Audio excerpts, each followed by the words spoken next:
आप आषाढ़ मास के बारे में। आषाढ़ मास शुक्ल पक्ष की प्रतिपदा से जो नवरात्रि का विधान है, ये चौथा नवरात्रि। वैसे अपने उत्तर भारत में क्वार मास का नवरात्र और चैत्र मास का नवरात्र ही प्रसिद्ध है। माघ मास का नवरात्र और आषाढ़ मास का नवरात्र गुप्त नवरात्रि के रूप में स्वीकारा गया है। यद्यपि दक्षिण भारत में माघ मास का भी नवरात्र और आषाढ़ मास का भी नवरात्र बड़े ही हर्षोल्लास के साथ मनाया जाता है। उधर चारों नवरात्रि पूरे अच्छे से मना। हाँ, जैसे हमारे यहाँ क्वार मास के नवरात्र का उत्सव होता है, चैत्र मास का उत्सव होता है, वैसे ही दक्षिण भारत में चारों मास का नवरात्र बड़े उत्सव के साथ मनाया जाता है। इस उत्सव का जो पौराणिक स्वरूप है वह तो यह है कि माँ भगवती जगत जननी जगदम्बा मानव जाति के कल्याण के लिए, संपूर्ण सृष्टि की रक्षा के लिए महिषासुर नाम के महाराक्षस का वध करने के लिए भक्तों की पुकार पर प्रकट हो गई और उस राक्षस का वध करके जगदम्बा ने अपने भक्तों की रक्षा किया है। लेकिन इसका जो वैज्ञानिक पक्ष है वो यह है कि जब जब हमारे सतोगुणी मानव राक्षसी प्रवृत्तियों के सामने निर्बल हुए हैं, तब तब उन्हें विशेष शक्ति की आवश्यकता हुई है। और शक्ति अर्जन के लिए हमारे ऋषियों ने उनके लिए ये 4 शक्ति पर्व का आयोजन किया, विधान किया।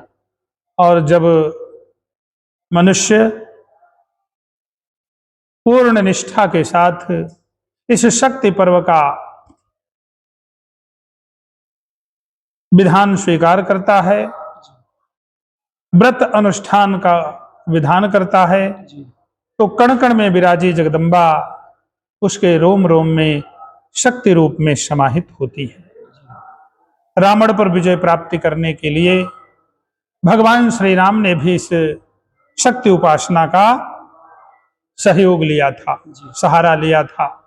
यहां तक कि कौरवों पर विजय प्राप्त करने के लिए जब अर्जुन चिंतित हुए हैं तो भगवान श्री कृष्ण ने अर्जुन को भी इस दिव्य शक्ति पूजन का निर्देश किया था। और अर्जुन ने भी कुरुक्षेत्र में युद्ध के एक दिन पूर्व रात्रि काल में मां भगवती जगतजननी जगदम्बा का यह दिव्य अनुष्ठान किया था और जगदम्बा का आशीर्वाद प्राप्त किया था। आज नवरात्रि का प्रथम दिन है। आज मां भगवती जगतजननी जगदम्बा शैलपुत्री के नाम से जानी जाती है। शैल शब्द का अर्थ ही है पर्वत। पर्वत का जो व्यवहारिक स्वरूप है, जो हम आप सब जानते हैं, वो यह है कि पर्वत अडिग रहता है, अचल रहता है। कितना भी भयंकर भूचाल आए, झंझावात आए, लेकिन पर्वत हिलता नहीं है। तो ठीक उसी प्रकार से साधक को चाहिए कि मां भगवती शैलपुत्री को साक्षी मानकर पर्वत की भांति अपने संकल्प में वो अडिग हो जाए। और हमारे यहाँ गुरुदेव भगवान के यहाँ मात्रा शास्त्र में भी ये बात आई हुई है। हमारे सन्यासी महात्मा संकल्प भी यही लेते हैं, देहम व पातयेम कार्यम व साधयेम लक्ष्यम व प्राप्नुयाम। तो अर्थात कि मैं अपने या तो जीवन को समाप्त कर लूंगा या तो अपने लक्ष्य की प्राप्ति करूंगा। तो आज जो शैलपुत्री के रूप में प्रथम दिन नवरात्रि का स्वीकारा गया है, उसका केवल और केवल वैज्ञानिक स्वरूप इतना ही है कि हम पर्वत की भांति अडिग होकर के शक्ति की उपासना में अपने को लगाएंगे। और जब हम पर्वत की भांति अडिग होकर के जगदम्बा की शरण में जाते हैं तो जगत जननी जगदम्बा हमारी परीक्षा लेते हुए और हम पर कृपा बरसाती हैं, हमारे सारे मनोरथ पूर्ण करती हैं और हमारा सर्वविध कल्याण होता है। जैसे कि आपने प्रारंभ में बताया कि महिषासुर का वध करने के लिए माता जी ने देवताओं की सहयोग के लिए अपना रूप रचा होगा। हाँ। महिषासुर का किसके बल से उसका ऐसा बल हो गया था कि माँ जगदम्बा को उसके वध के लिए आना पड़ा? महिषासुर नाम का जो दैत्य रहा है, ये ब्रह्मा जी की उपासना किया जी और ब्रह्मा जी की उपासना से यह बड़ा ही बलशाली हो गया, जी सर्वसमर्थवान हो गया। जी और जब सर्वसमर्थवान हो गया है तो ये समस्त जीवों को पीड़ित करने लगा है। जी और जब समस्त जीवों को पीड़ा पहुंचाना प्रारंभ किया है तो सारे भक्त, सारे संत महात्मा भगवान की शरण में गए। जी जब भगवान की शरण में गए हैं तो भगवान ने ही माँ भगवती जगतजननी जगदम्बा के शरण में जाने का निर्देश किया है। और जब सारे भक्त जगदम्बा को पुकारे हैं तो समस्त देवताओं का तेज का पुंज एकत्रित होकर के जगदम्बा के रूप में प्रकट हो गया है और जगतजननी जगदम्बा ने इस महिषासुर का वध किया है। तो जैसे आपने बताया कि भक्त लोग इस अनुष्ठान के माध्यम से अपना मनोवांछित फल प्राप्त कर सकते हैं, तो इसमें जो भी इसका अनुष्ठान करना चाहता है उसकी क्या विधि होनी चाहिए? क्या सरल उपाय है कि उनको अपनी जो भक्ति का है, जो उपासना का है, जो भी अनुष्ठान का है, पूरा फल मिले उनको? देखें, ये ऋषियों ने इसके लिए कई प्रकार का स्वरूप बता रखा है। जी जैसे कर्मकांडी आचार्यों के लिए अलग विधान है, जी जन साधारण के लिए अलग विधान। जी जो कर्मकांडी हमारे विद्वान आचार्यगण हैं जी उनके लिए हमारे ऋषियों ने विधान बना रखा है कि वो अपने संकल्प के अनुसार माँ भगवती जगतजननी जगदम्बा का समस्त देवताओं के साथ वैदिक विधि से आवाहन, यथाशक्ति पूजन इत्यादि करें जी और फिर माँ भगवती जगतजननी जगदम्बा के दिव्य स्वरूप का पाठ करें, जी जो कि दुर्गा सप्तशती के रूप में जी जन सामान्य को सुलभ है। जी और यथा शक्ति अपनी शारीरिक क्षमता के अनुसार उनका व्रत करें। लेकिन जन साधारण के लिए निर्देश है कि वो अपनी भावना के अनुसार जी माँ भगवती जगतजननी जगदम्बा का यथा संभव श्री विग्रह स्थापित कर लें जी और उस श्री विग्रह के सामने सामान्य रूप में अपनी भावना को रख करके जगदम्बा का गुणगान करें, उनका भजन पूजन दीपार्चन करें।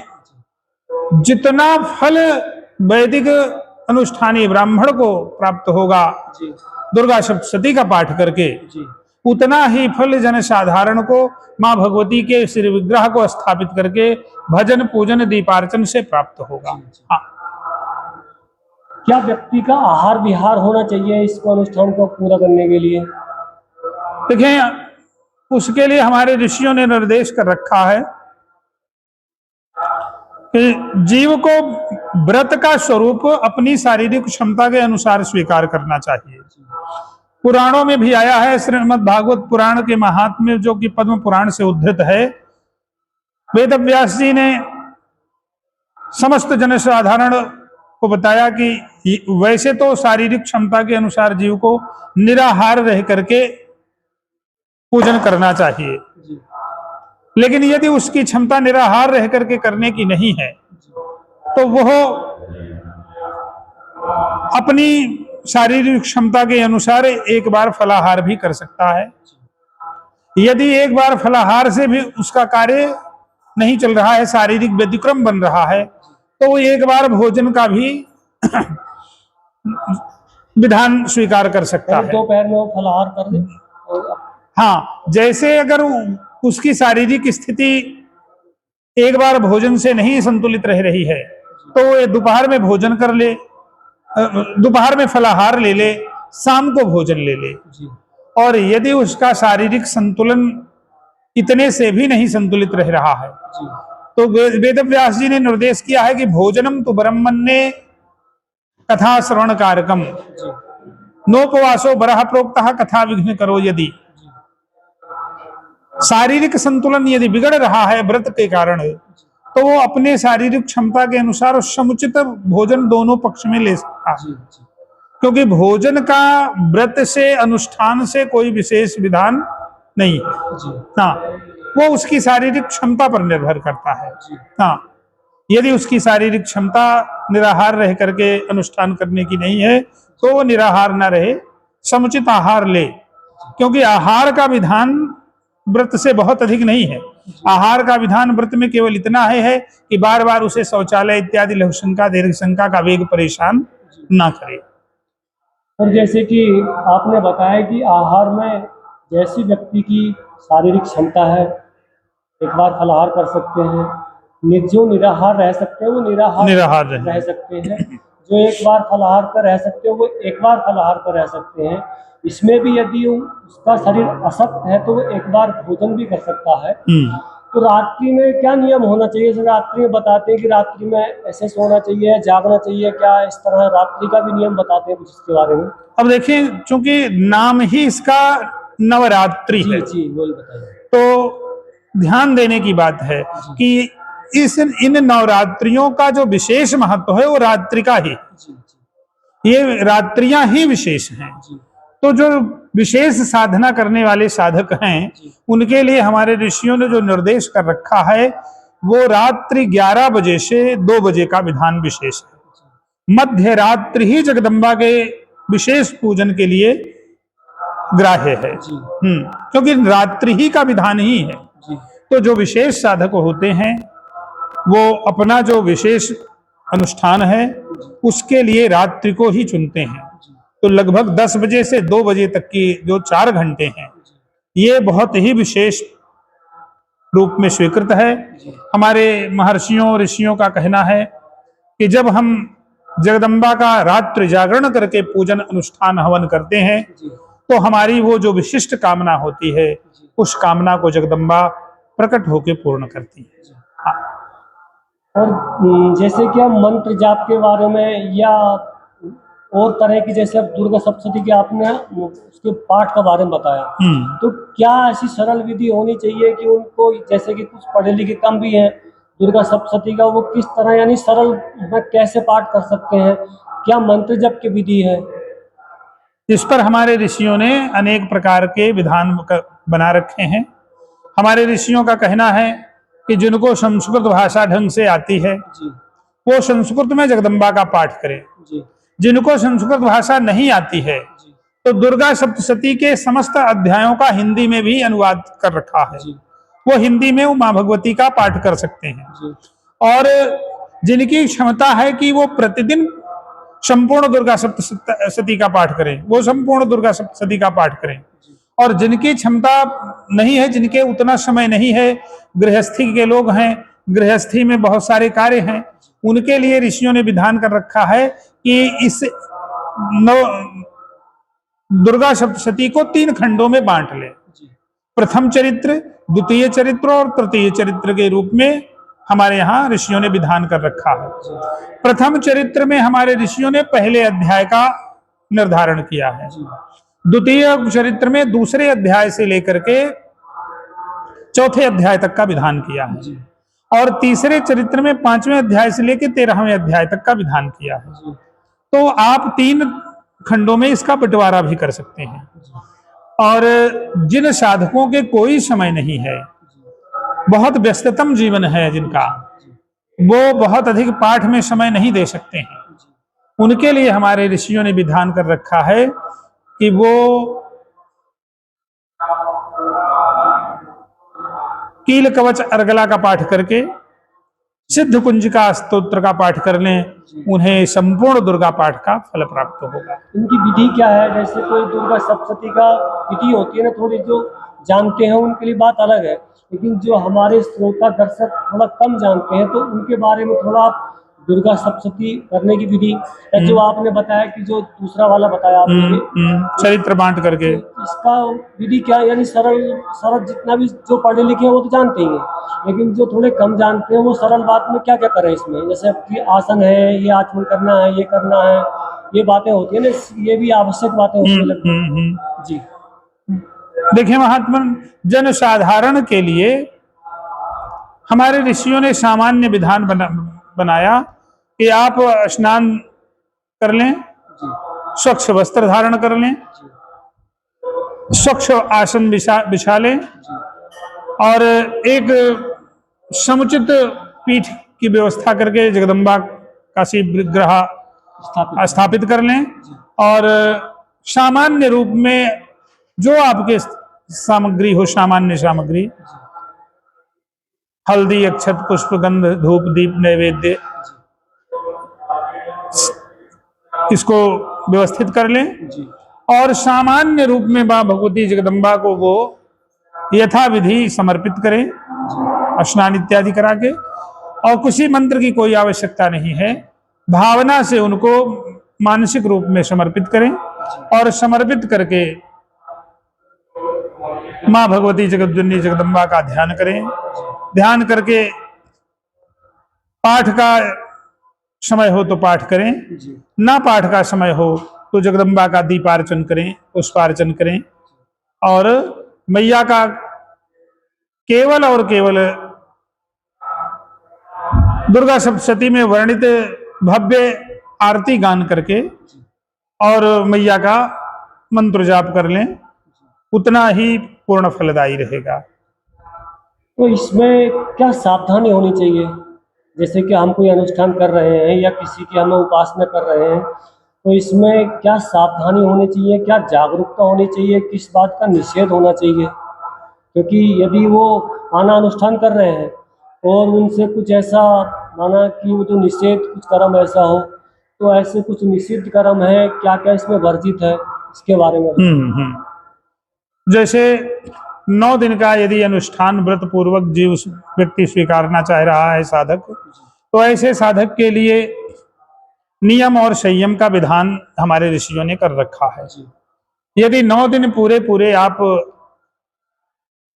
माँ भगवती की शक्ति की उपासना में अपने को जोड़ना चाह रहे हैं, जी, तो यदि आप गृहस्थ हैं तो आपको संयमित रहने का निर्देश है जी, कि जैसे गृहस्थ जीवन आप उस 9 दिनों में ना स्वीकारें, जी, संयमित रहें, जी, यथाशक्ति आप व्रत करें, जी, समुचित भोजन, फलाहार, अन्नाहार करें जी, और प्रतिपल ब्रह्मचारी के स्वरूप में होकर के मां भगवती की शरण में रहें। जी, अपने दैनिक कार्य करें जी, परंतु संयम का ध्यान पूरा पूरा रखें। जी, संयमित रहना विशेष रूप से निर्दिष्ट है कि जब मां भगवती जगदम्बा की उपासना में आप हैं तो सात्विक विधान में आपका संयम जगदम्बा की प्रसन्नता का मूल आधार है। जी।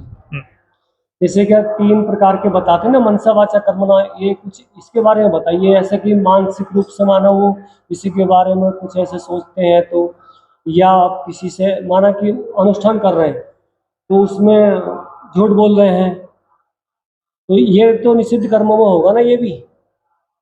देखें स्वामी जी, अ, जो संयम का विधान है जी, बस तीनों का वो होना चाहिए। वो मनसा वाचा कर्मणा ही है। जी, हाँ, क्योंकि जगत जननी जगदम्बा की उपासना हमें मानसिक रूप में ही शुद्ध होने का विधान करती है। जी, क्योंकि यदि हम बनावटी हैं, जी, केवल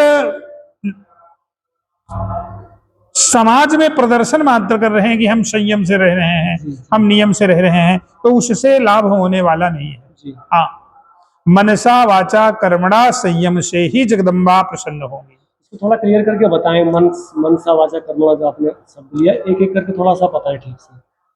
देखिए महात्मन, मनसा वाचा कर्मणा का स्वरूप यह है कि जब हम इस नवरात्रि का अनुष्ठान जीवन में स्वीकारें जी, तो सर्वप्रथम हम मानसिक रूप में संकल्प लें जी, कि अब इन 9 दिनों में जी, हम किसी भी प्रकार की हिंसा नहीं करेंगे, जी, किसी भी प्रकार से किसी को अपशब्द नहीं बोलेंगे, जी, किसी भी प्रकार से हम कहीं भी व्यभिचार नहीं स्वीकार करेंगे, किसी भी प्रकार का आकर्षण हमारे में नहीं आने पाएगा। जी, ये है मनसा वाचा कर्मणा संयमित होना। जी, यदि हम मानसिक रूप में भी कोई विकार स्वीकार कर रहे हैं तो हमारा अनुष्ठान पूर्ण नहीं होगा।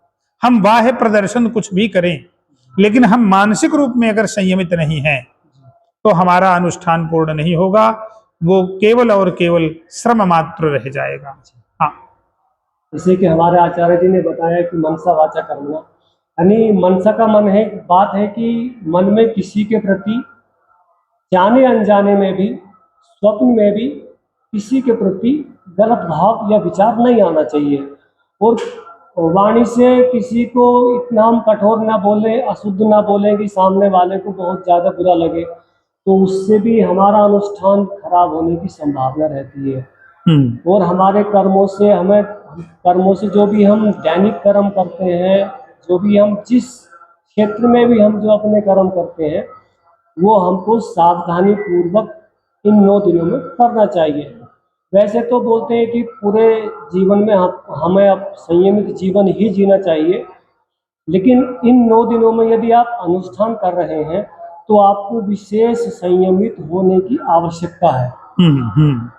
जैसे कि हमारी माताएं बहनें हैं, किसी को यदि रजस्वला की समस्या हो जाती है तो वो भी क्या नवरात्रि का व्रत उपवास या अनुष्ठान कर सकती है, तो उसके लिए क्या विधि है, क्या उसके लिए निषेध है, क्या यानी उसकी वो कितना कर सकती है?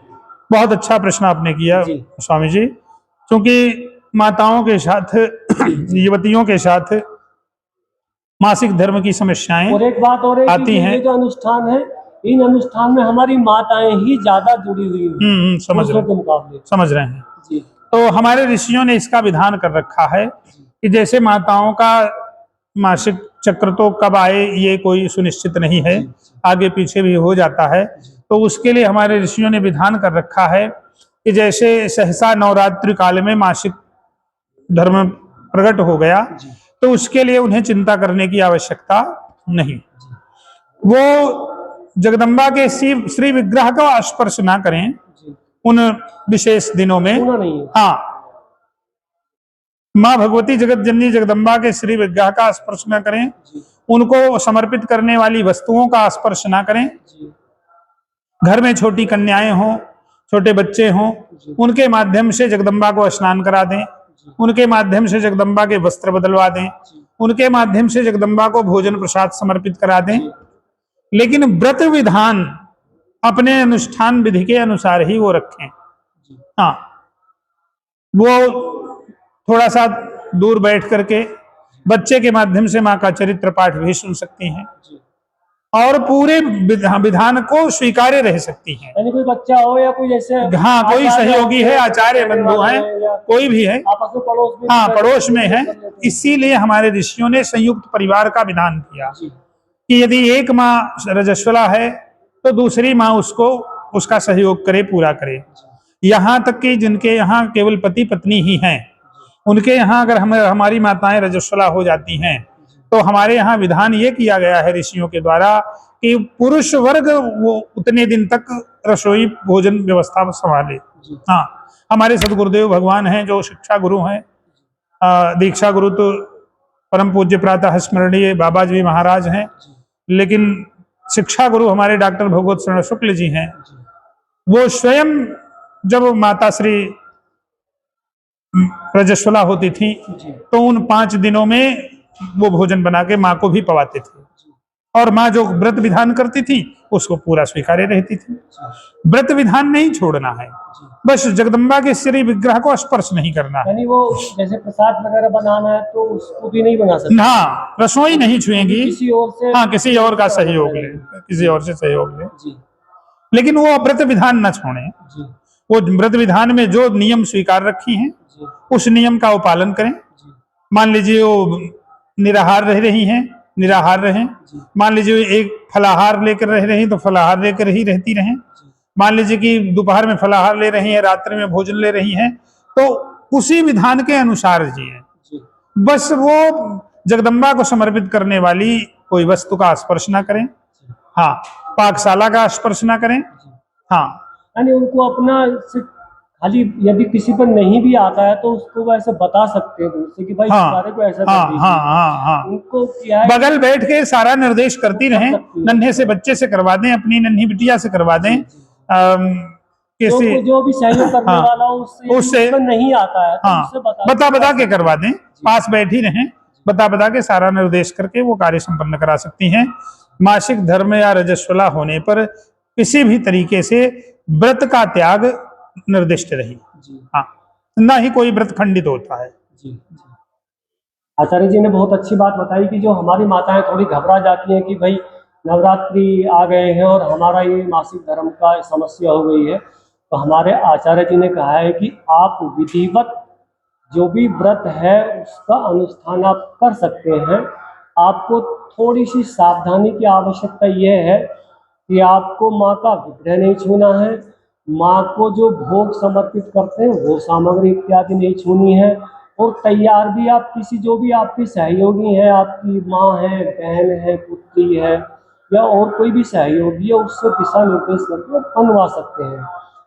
जैसे आपने दुर्गा सप्तशती के बारे में बताया कि इसका पाठ करना चाहिए, ऐसे कोई मंत्र है जिसको हम अपने खुले मंच पे ऐसे कुछ बता सकते हैं कि भाई ऐसे इस मंत्र का जाप भी कर सकते हैं, इससे भी व्यक्ति को जो मनवांछित फल है उसकी प्राप्ति हो? देखिए, वैसे तो ऐसे माँ पुस्तकों बहुत लिखा माँ है भगवती ना। जगत जननी जगदम्बा के बीज मंत्र हैं, जी जिन मंत्रों का ऐसे खुले मंच पर विधान ऋषियों ने नहीं जी कर रखा है, लेकिन सामान्य रूप में जगदम्बा के बार बार स्मरण करने के लिए नमश्चंडिकाय नमश्चंडिकाय नमश्चंडिकाय का आप बार बार उच्चारण कर सकते हैं। जगदम्बिकाय नमः, जगदम्बिकाय नमः, महामायाय नमः, महाकाल्यै नमः, माँ का किसी एक महालक्ष्मी नमः, महासरस्वती नमः। जी सामान्य रूप में मंत्र जाप कोई भी कर सकता है, किसी भी परिस्थिति में कर सकता है, जी लेकिन जो वैदिक मंत्र हैं, जी इन वैदिक मंत्रों का उच्चारण वर्जित है। जी हाँ, वैदिक मंत्रों के लिए विशेष विधान है।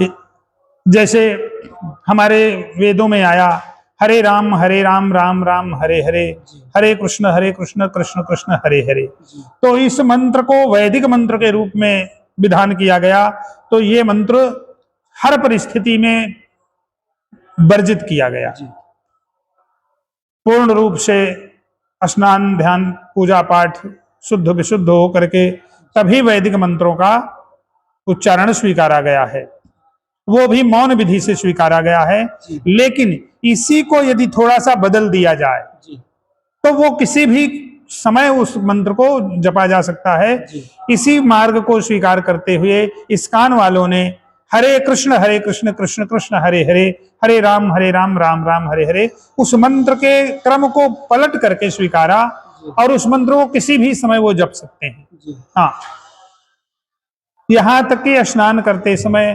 शौचालय इत्यादि के समय भी सामान्य भगवान के नाम को पुकारा जा सकता है। जी लेकिन जो वेद मंत्र निर्धारित हैं, उन वेद मंत्रों को किसी भी समय नहीं पढ़ा जा सकता है।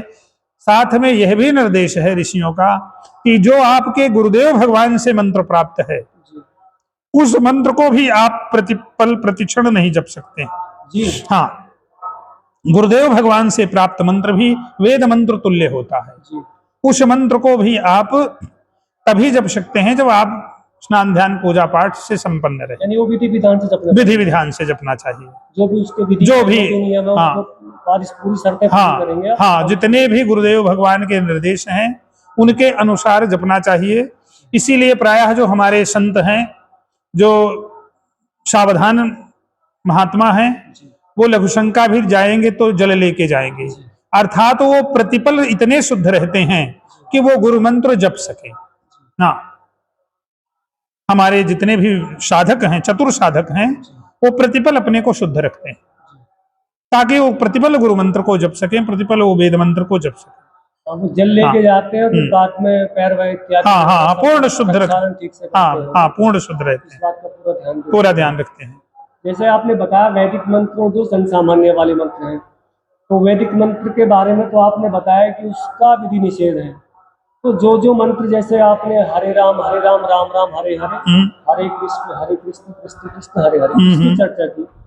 और भी जो आपने 2-3 मंत्रों की या 4-5 मंत्रों का आपने चर्चा की कि महादेव नमः, महामाई नमः, चंडिकाई नमः।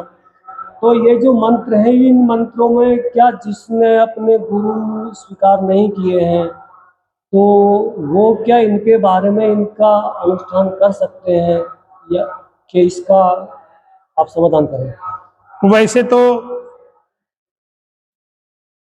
समय रहते ही साधक को कोई न कोई गुरु स्वीकार कर लेना चाहिए, क्योंकि हमारे महात्माओं का, सद महापुरुषों का निर्देश है कि गुरु बिनु भवनिधि तरई न कोई, जो बिरंच शंकर सम होई। हाँ, चाहे साक्षात भोलेनाथ जैसा ही व्यक्तित्व क्यों ना हो, चाहे साक्षात ब्रह्मा जी जैसा ही व्यक्तित्व क्यों ना हो, बिना गुरु के ज्ञान की प्राप्ति, समुचित मार्गदर्शन नहीं हो पाता है। लेकिन संयोग बस यदि किसी को सदगुरुदेव भगवान की प्राप्ति नहीं हो पाई है, ऐसे बहुत सारे लोग हैं, तो उनके लिए भी विधान है कि वो जब तक गुरुदेव भगवान को नहीं प्राप्त कर पा रहे हैं तब तक उनको परिवार से, माता पिता से, हाँ, शिक्षा गुरु से, जो भी सहजता से प्राप्त है, अन्यान्य मार्गों से। आजकल तो टीवी पर भी बहुत सारी चीजें प्रसारित की जा रही हैं। बड़े बड़े संत महात्मा अपनी अपनी बातों को टीवी के माध्यम से भी जनसाधारण तक पहुंचा रहे हैं।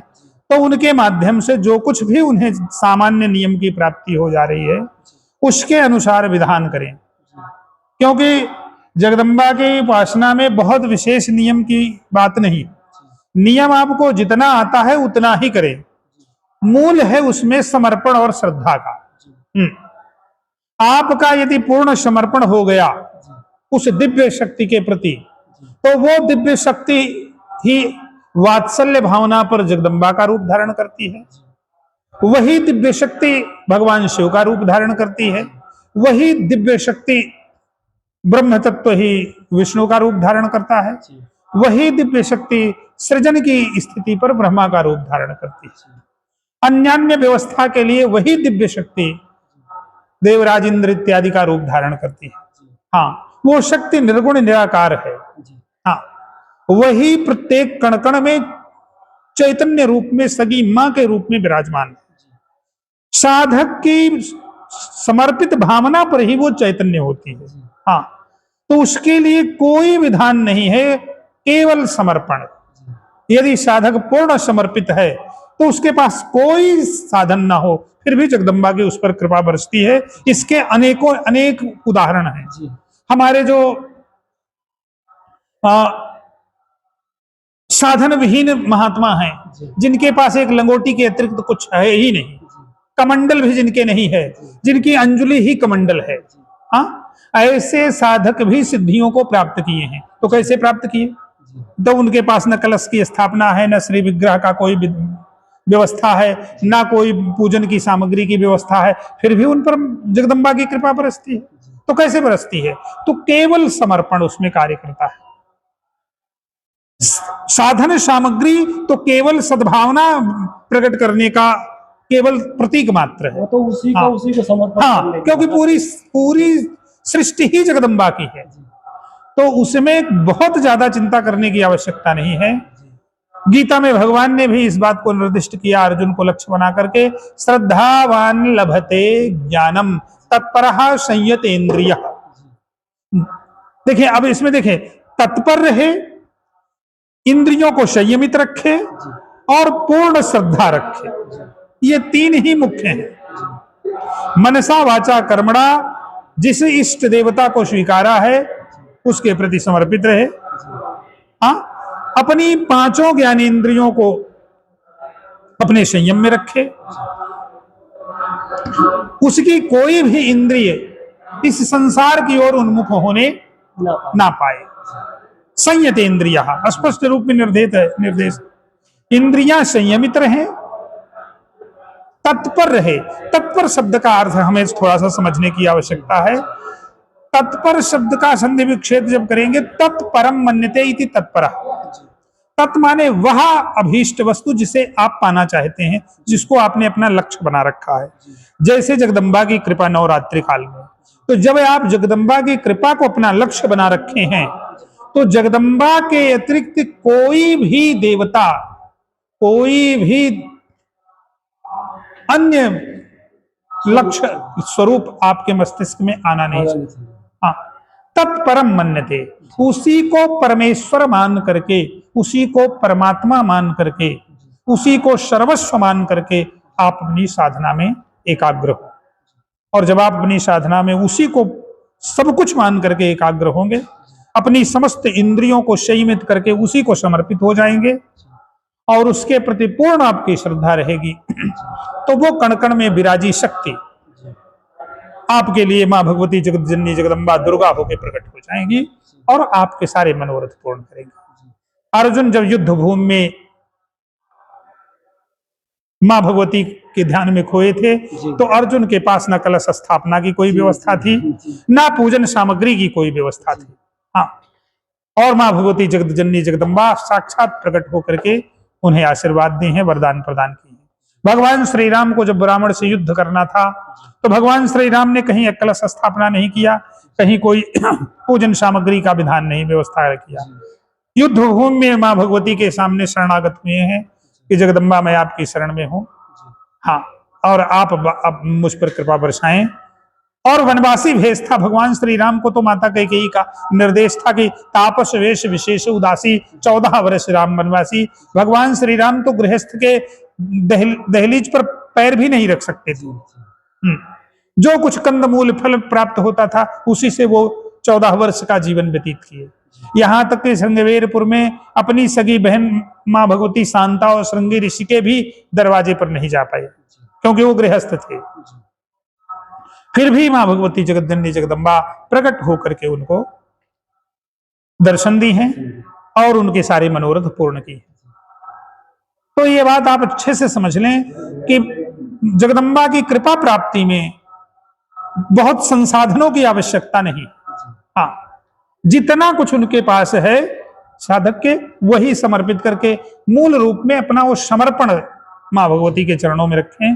जगदम्बा उन पर उतनी ही कृपा बरसाएंगी जितना वेद पाठी किसी अनुष्ठानी ब्राह्मण के लिए उनकी कृपा बरसती।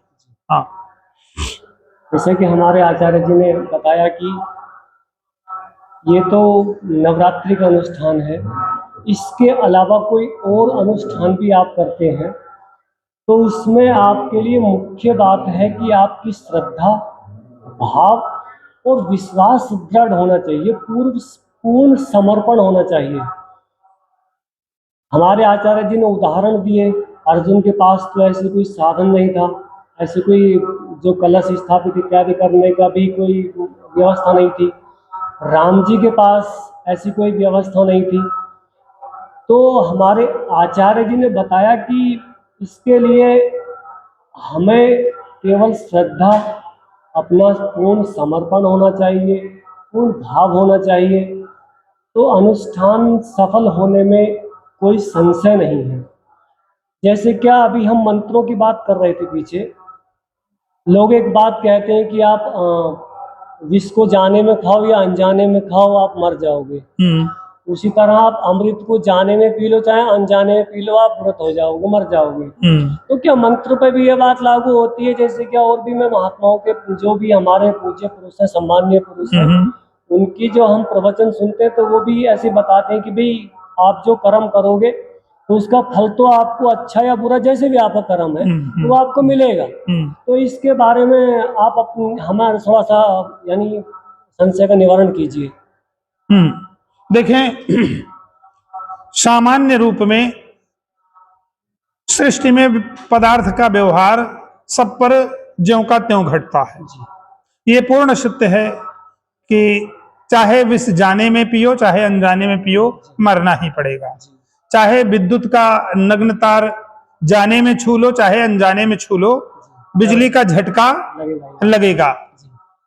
अधिक हो गया तो जीवन भी जा सकता है। लेकिन चूंकि कण-कण में परमात्मा ही विराजमान है, कण-कण में जगदम्बा का ही स्वरूप विराजमान है, तो जब कोई भक्त विशेष रूप से जगदम्बा की शरण में है, भगवान की शरण में है, तो उस पर सृष्टि का सामान्य नियम लागू नहीं होता है। इसके अनंत उदाहरण हैं। जी हाँ, अनेक प्रकार से सृष्टि में ये चमत्कार होते ही रहते हैं। जी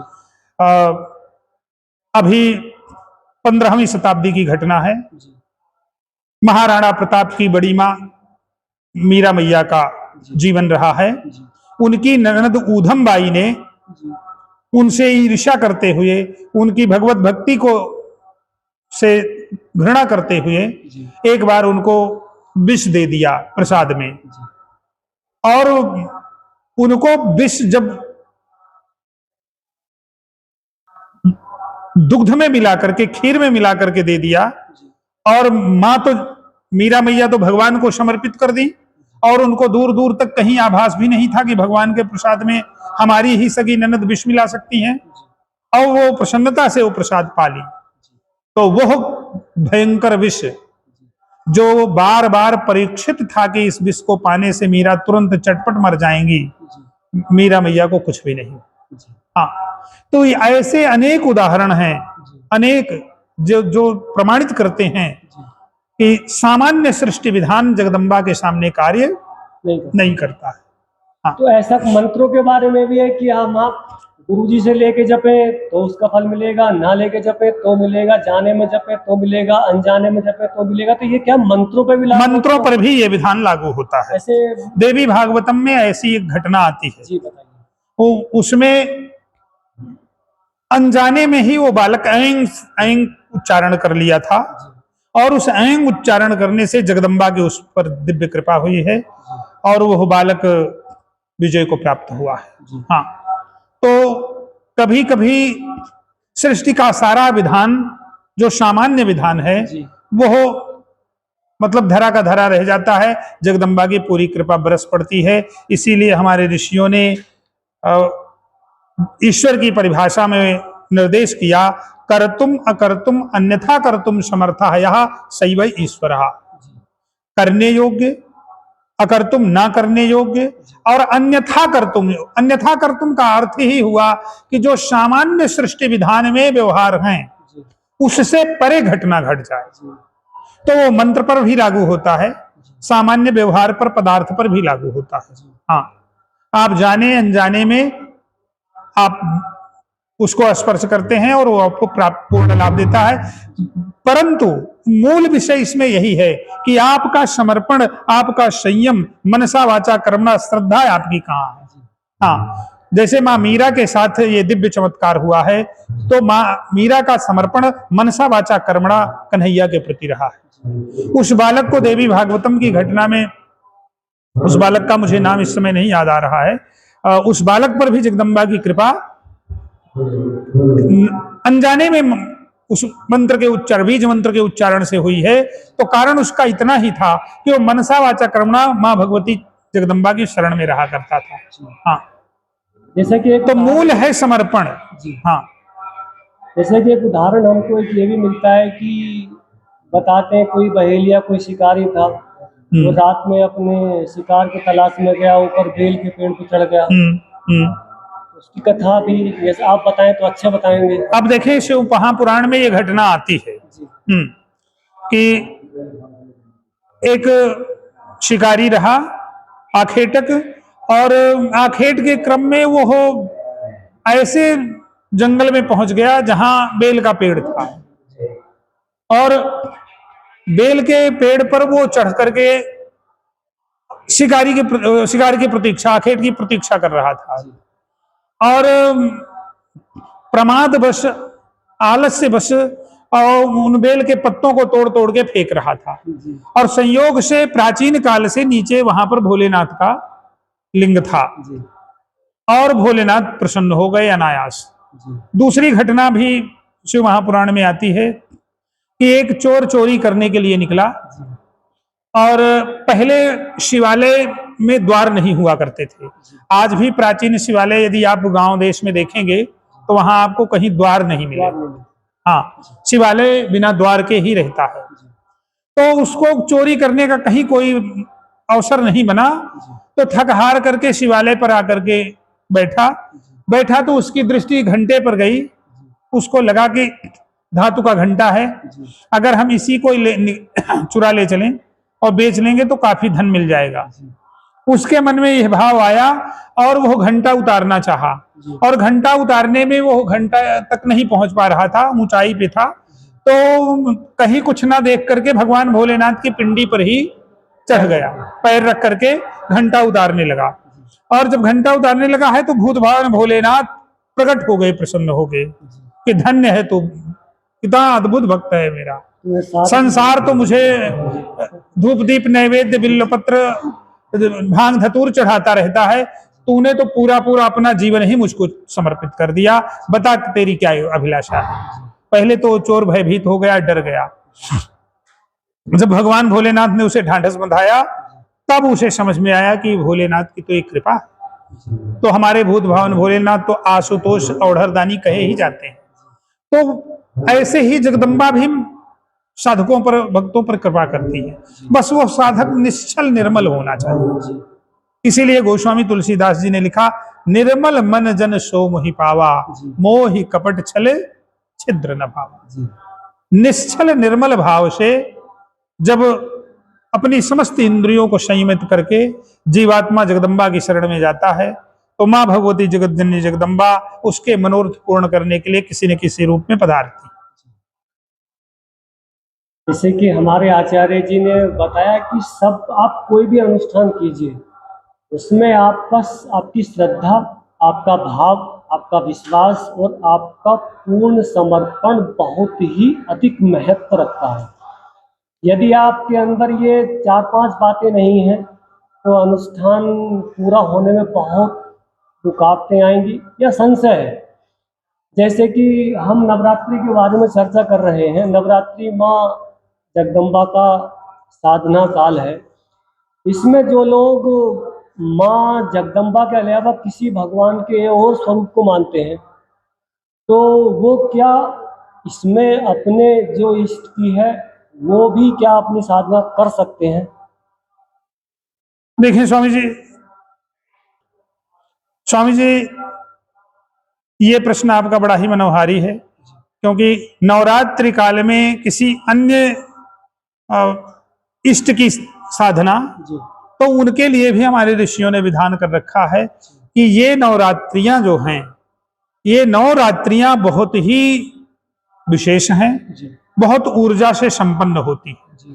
तो इन नवरात्रियों में यदि साधक कोई और भी साधना करना चाहता है, कोई विशेष लक्ष्य की प्राप्ति करना चाहता है, या कि कोई विशेष सिद्धि करना चाहता है, या कि अपने गुरुदेव से प्राप्त मंत्र को सिद्ध करना चाहता है, तो इन नवरात्रियों में वो उसे भी साध सकता है। हाँ, वो संकल्प लेकर के इन नवरात्रियों में अपने उस विशेष मंत्र की सिद्धि कर सकता है, विशेष देवता के को प्रसन्न कर सकता है।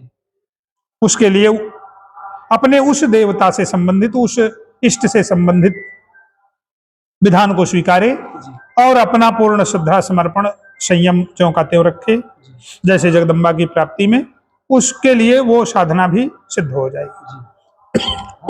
बड़े सौभाग्य की बात है कि माता जी की कृपा से हमारे साथ प्रयागराज से पधारे आचार्य जी हमसे जुड़े और बहुत ही गहन विषय बहुत ही सरलता से हमारे आचार्य जी ने बताया। आचार्य जी, आपका बहुत बहुत आभार। हमारे सनातन धर्म की चर्चा कार्यक्रम में आपने हमारे लिए समय निकाला, आपको पुनः एक बार आभार। जय माता की जय माता, नर्मदे।